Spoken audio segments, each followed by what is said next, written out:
The best verbal reasoning scorers know that not all options are created equal. I'm going to show you how to pre-select options so that you can spot bad options instantly and stop wasting time on them. My name is Farhan, I'm a junior doctor and I've helped over 100 students get into medicine and dentistry across Australia. And today, you are going to learn how to answer questions quickly by looking at the options. Strong versus weak language, assumptions and prior knowledge, facts versus opinion, looking at the error and then the answer order. So let's get into it. The framework that I have for you today is the SAFE pre-select framework.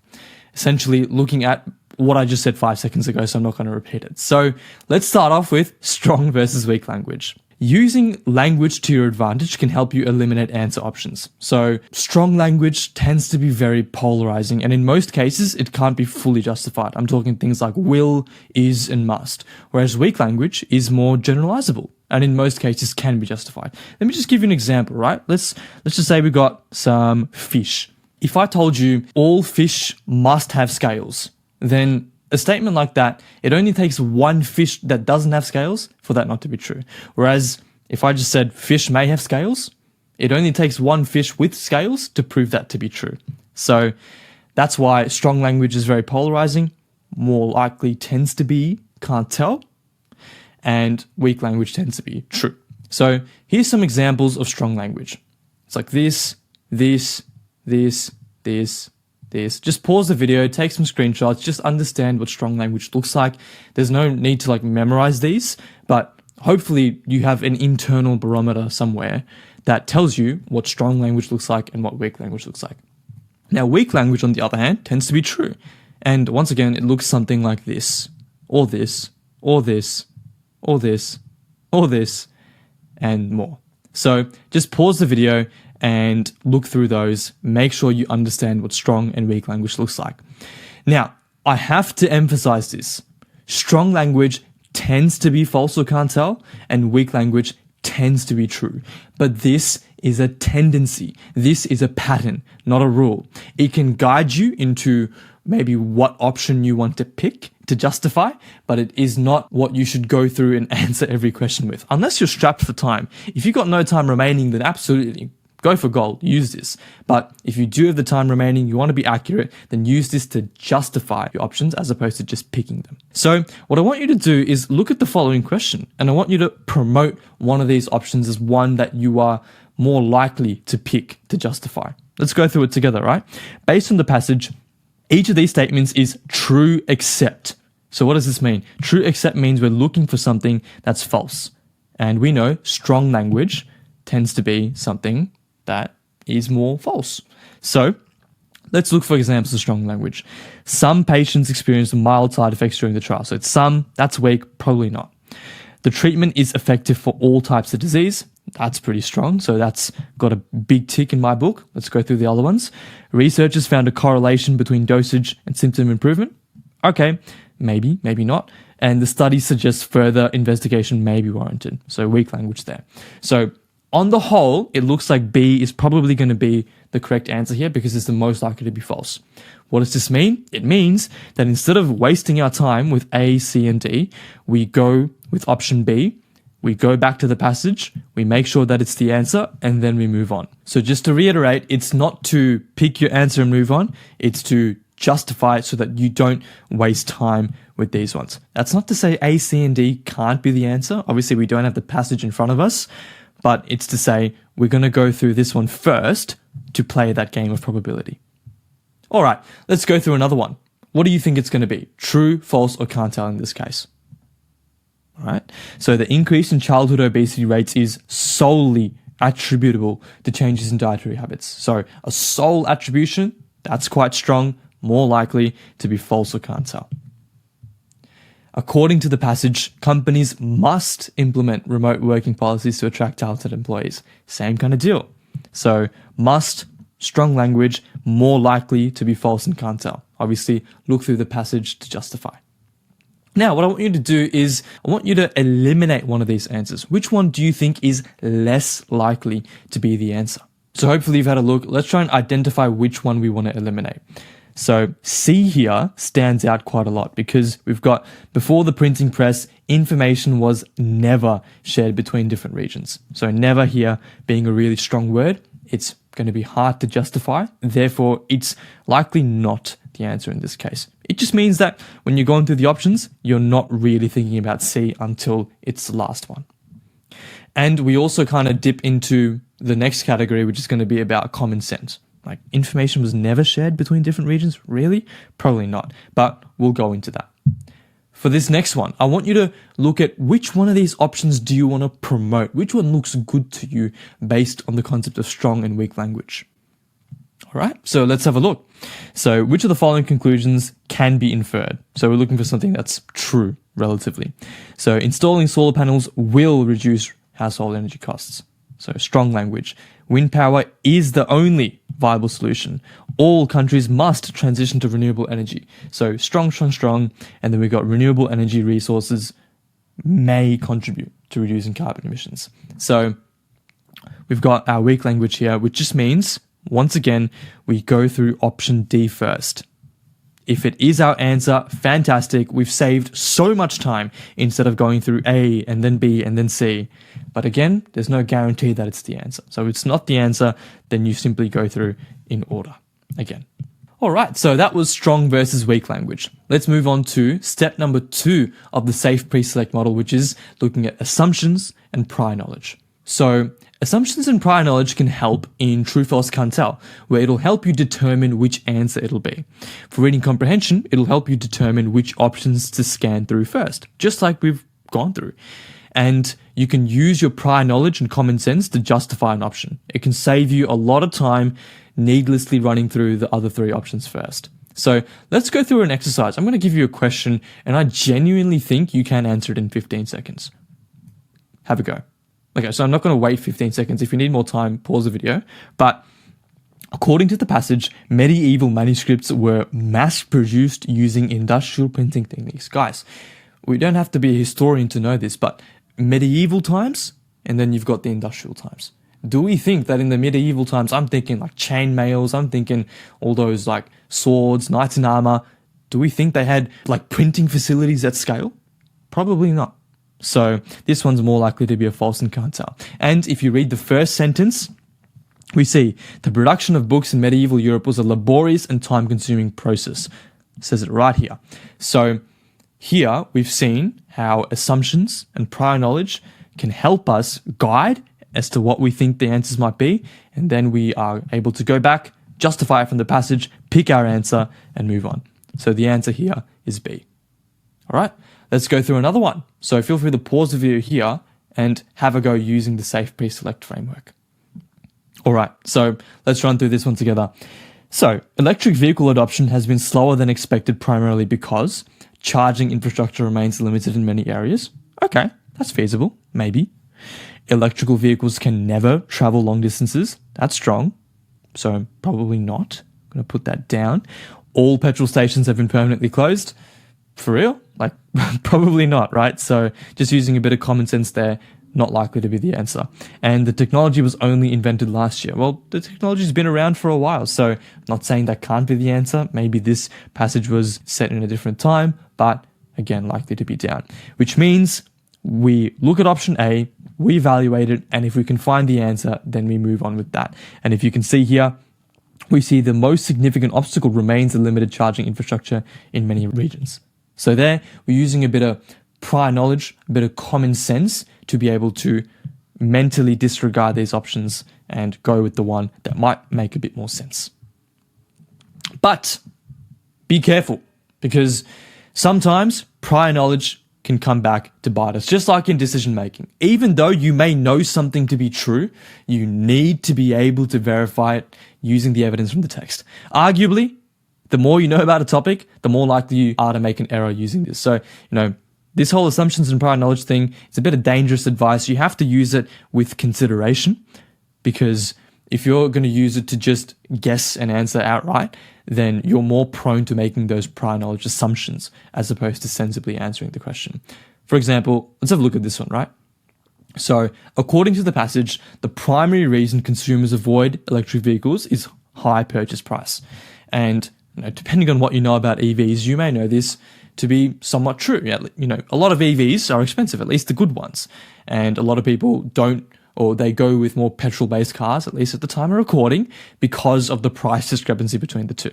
So you may know from your real life this to be true, but we know that in the passage it says still, actually the same line, the most significant obstacle remains the limited charging infrastructure. And it doesn't really mention the pricing objection anywhere here. And so for this reason, this ends up being a false. So be careful with your assumptions and prior knowledge. You still need to be able to justify it from the text. Now, using assumptions and prior knowledge, is there one or two options here that you think would be good options to go with? Right? So I struggled with this the first time, to be honest. That's why I said two. And I'm thinking maybe A and B. But if we had the passage in front of us, and if you had the dates and times, we might know that the telephone was made in the 19th century instead. So for that reason, B is the answer here. Whereas these ones, they were well before the 20th century. Let's go with the other one. What can be inferred from the passage about environmental scientists? Pause the video and eliminate two options. Okay, let's have a look. They analyze data from multiple sources. That's what a scientist does. They prefer working in office settings exclusively. Really? They prioritize evidence-based conclusions? Probably. And they actively discourage field research. Probably not what a scientist does. So again, not saying they can't be the answers. Maybe this passage is pretty rogue, but it looks like A and C are answers that we like, and B and D are probably answers that we can eliminate just based on a bit of common sense. Same here, eliminate two options. All right, so the widespread use of social media by young people could be problematic because excessive screen time may impact sleep patterns and mental well-being. Probably. You probably know this, especially if your screen time's up. Social media companies refuse to hire employees over 30. That's probably not true. Again, just thinking common sense wise, why would they do that? So that might be an elimination. Personal data could be collected and used without adequate privacy protections. It happens all the time in the social media world. So if you have prior knowledge on that, then it looks like a good option. And teenagers have never experienced peer pressure before social media. So I was going to say, think back to primary school when I didn't have social media, but you guys have probably had social media back when you were in primary school. But anyways, point aside, this is probably not going to be a good answer. So we're looking at options B and D as ones that we want to eliminate. And so we're going to look at options A and C before we even consider B and D. So we've just gone through assumptions and prior knowledge, which is the second step of the SAFE pre-select framework. And if you're finding this helpful so far, then this is just one of the many frameworks that I have for the UCAT. And if you want all of my frameworks all in one place, then just click the first link in the description below. Otherwise, let's move on to step number 3, which is fact versus opinion. Facts are objectively true. Opinions are often the equivalent of assumptions. They need further evidence to validate, and oftentimes opinions become can't tell, unless the question's literally asking for the author's opinion. So let's go through this. Have a read of these options, and which one of these options do you think is likely to be the answer? Let's run through it together. Urban parks will eliminate crime in surrounding neighborhoods. So first of all, strong language. And secondly, eliminate crime. You see how that's a bit of a... Well, actually, we don't know what the passage is talking about, but let's assume that it's not directly mentioned in the passage. Do you see how it's a bit of a leap about how parks are going to somehow manage crime? All right, that could be a bit of an opinionated leap in that case. Green spaces are valued more by families with children than by single professionals. Less likely to be the case. This is more likely to be an opinion, unless it's directly stated in the passage. Every city must allocate at least 20% of land to parks to be considered livable. Strong stuff, once again. And D, urban green spaces can provide areas for recreation and social interaction. So using the S, can. Using A, the assumptions and prior knowledge, probably. And using now fact versus opinion, we know that this is more factually aligned. And so for that reason, if you were to have a look at all of these options and pick one option to assess first, it would have to be D, because it's the most feasible of the lot. Likewise, let's have a look at this one. Which of the following can be inferred from the passage? Pause the video here and eliminate one of these options. All right, so hopefully you've had a look and you've realized option A is the opinion here, whereas the rest of them are, they could genuinely be the answer if we had a look at the passage on the side. You see, remote working is the superior approach to office-based employment for productivity. Superior approach it's a strong opinion in this case, whereas the rest of them are more factually. This one, which one do you want to promote? Is this more of a true or more of a false/can't tell? A critical thinker is more intelligent than a non-critical thinker. The question in and of itself here is an opinion. And so opinions tend to be more false and can't tell. Let's go through one more. Which of the following provides the best explanation for biodiversity based on the passage? I want you to pause the video and answer this question. All right, so let's run through it together. So remember, facts are good, opinions are bad. And this question is asking for basically what is the definition of biodiversity? Biodiversity is the only factor that determines ecosystem health. That's very strong and possibly opinionated, so probably not. Biodiversity must be prioritized above all economic considerations. This one's never going to be the answer because it doesn't explain what biodiversity is, first of all, but the only way this would be an answer is if that was the entire contention and if this was asking author's opinion, which it's not. And then so we're left with C and D in this case, and they're pretty reasonable answers, both of them. So it could be either of them. And if you have a read of the first sentence here, the variety of life in a particular habitat or ecosystem, then you can see the answer option here, D, checks out. That brings us to the fourth step, which is era or time. So we can speak objectively about the past and the present moment, true or false. But it is near impossible to predict what will happen in the future. So we can use this to our advantage when it comes to pre-selecting options. For example, I want you to have a look at these options and promote one. Which one is likely to be the answer? Let's have a look. So renewable energy sources will completely replace. That's future. The transition to renewable energy has faced significant infrastructure challenges. So that's past. That's looking good. Carbon emissions will decline dramatically. Wind and solar will become the cheapest energy within 5 years. Not only are they strong, but it's making an assumption about what will happen in the future, which we can't do. Therefore, B is most likely to be the correct answer. We go ahead, we look at the passage, we justify it, we move on. Hopefully, you're seeing a pattern now. Next, I want you to have a look and promote one of these options. So, which of the following is least likely to be correct? Remember to read the question properly, guys, because now we're looking for something that's false. Now we're looking for something that is making that future assumption. So, marine ecosystems have experienced significant changes. That's past. Overfishing has contributed. Past. Sustainable fishing practices are being adopted. Present. And if current consumption patterns continue, then global fish stocks will be completely depleted by 2050. So, unless there's a specific stat that is saying that, then this one is making that future assumption, and therefore D is likely to be the answer to this, likely to be the one that's false. All right, and we've got another question here. So which of the following is least likely to be correct? So one more time, let's use our understanding of past, present, and future to promote one of these answers. So let's have a look. Remember, we're looking for something that's false. Urban transport preferences may shift based on infrastructure here. So that's likely to be correct. Most commuters value convenience when choosing transportation models. I'm going to put a maybe here because it could be true or false, and it could also very well be an opinion based on what we see in the passage. We don't have the passage to look at the moment, but we just keep that at the back of our mind. Traffic congestion has worsened in several major cities, so that looks like it's like a present-day commentary of what's happened, and all cities will eliminate private car ownership within the next 10 years. So very strong, making a very strong future prediction. This one probably is the strongest one here to promote out of all the answers that are least likely to be correct. So my personal plan of attack would be to have a look at D first, try and justify that. If there's nothing about that in the text, then I'd have a look at B.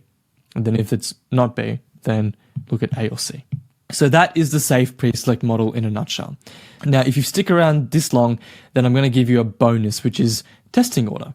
Sometimes this safe pre-select stuff is great in theory, but it just doesn't come up into practice because you're going to get 4 options which are all feasible. And that sucks for us. But, what can we do really? This is where all of the other tips that we go through, topic mapping, keyword scanning, the low pass first strategy, all of these can come into place instead of the safe pre-select. But if you're ever in a case like this, your reaction might be to go top to bottom. That's the gut reaction for a lot of people. I'm going to move my head here to this side. But what I'm going to suggest here is to instead think about going bottom up, because you know who else knows that most people go top to bottom? The UCAT. And so what they tend to do on a really small level probability basis is they tend to put more of the correct answers here. I'm talking, this isn't like a 80% bottom answers and then 20% top answers. This is like maybe a 51 to 49 ratio of bottom to top. So look, it's not going to make the world of a difference, but if it does make a difference, if it does help you get one more question correct, then come on, we'll take it, right? So instead of going top to bottom, then consider going bottom to top. Now, just keep in mind, right? This is a last resort of pre-selection. If you can use all of the other things that we just went through, then absolutely please use it. But if you're stuck in a situation where it's just not feasible because all the options look quite good, then this is your last resort. Now look, the only way that you get better at pre-selecting your options is by putting this framework into practice. The way you do that is doing practice questions. If you don't already have a question platform to do these questions on, then you can use the code Farhan for 10% off MedEntry. Otherwise, here are a couple of traps that people fall into when it comes to pre-selecting options. Number one is not doing it and testing A, B, C, D in order for every reading comprehension question. Number two is trusting their prior knowledge even when the passage doesn't explicitly support it. Remember, that point there is there to help you guide which one to justify, not just to pick it outright. And number three is ignoring extreme language and future predictions when judging the options. So here's your do's and don'ts. Do look for strong versus weak language in the options before testing them against the passage. Do use your prior knowledge and common sense to rule in or rule out options. And do look out for assumptions and statements about the future. Don't assume something is correct just because you know it from prior knowledge. Don't trust options with words like must or all or only or every time without very strong evidence. And don't spend equal time deeply testing all four options if you can rule some of them out instantly. That's the whole point of pre-selection. So here's your next step. For the next 5 verbal reasoning passages, I want you to deliberately use the SAFE pre-select framework. Keep a mental track of how many you guess correct or pre-select correct, because the better you get at this skill of pattern recognition, the better you'll get at applying this skill.